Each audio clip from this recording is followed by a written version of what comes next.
ওই কথাই আছে না, ভগবান যদি না চায় তুমি কখনোই ভগবানের কাছে পৌঁছতে পারবে না।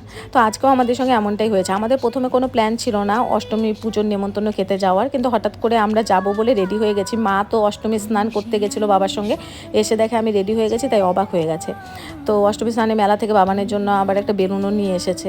তো যাই হোক, আমরাও বেরিয়ে পড়েছি ওই পুজো বাড়িতে যাওয়ার জন্য। তো এখানটাতে আশেপাশে 2-3টে পুজো হয়, তো সেখানটাতেও গেছিলাম, ঠাকুরগুলো দেখে আসলাম। আর যেহেতু আমাদের বাড়ি থেকে পুজো বাড়িটা প্রায় 6-7 কিলোমিটার দূরে, সেই জন্য আসার সময় বাবান ঘুমিয়ে পড়েছিল। তারপর কিছুক্ষণ বাদে উঠে যায়, তারপর ওকে আবার প্রণাম করিয়ে নিয়ে আসি। তারপর আমরা সবাই মিলে প্রসাদ খাই, তারপর একটু রেস্ট করে বেরিয়ে পড়ি বাড়ির উদ্দেশ্যে। কারণ আকাশের অবস্থা খুব একটা ভালো ছিল না, বৃষ্টি আসবে ভেবে আমরা তাড়াতাড়ি করে বেরিয়ে যাই। তো দেখো আশেপাশে এত ভুট্টা গাছ ছিল যে লোভ সামলাতে না পেরে 2টো ভুট্টা তুলে নিয়ে এসে গেছি। ভগবান যদি চায় যে তোমাকে তার কাছে সে নেবে, তাহলে তুমি কোনো না কোনোভাবে সেখানে পৌঁছে যাবে। আমার সাথেও আজকে কিন্তু তাই হয়েছে, গিয়ে কিন্তু বেশ ভালোই লাগলো। আর ভগবানের কাছে বা মন্দিরে পুজো বাড়িতে গেলে মন এমনিও ভালো হয়ে যায়, তাই না? দেখা হবে নেক্সট